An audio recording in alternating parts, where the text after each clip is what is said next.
Hi guys, let's now choose the location for our so let's say here. Okay, okay. So I suggested to put the project here. So we will import it now.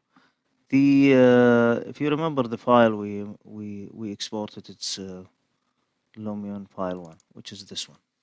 Okay. Now it's red because I already imported the file by the same name. So I will make it, let's say, 19.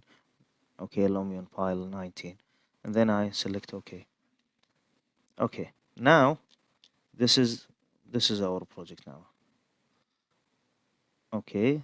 Let's put it here. Okay. So by left click, it's already selected.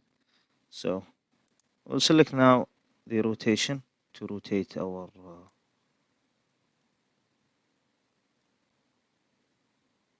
okay, and then we will move it.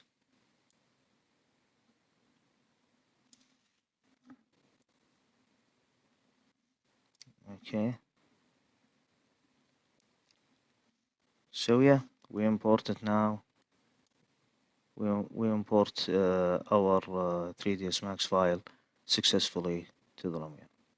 I will see you in the next video.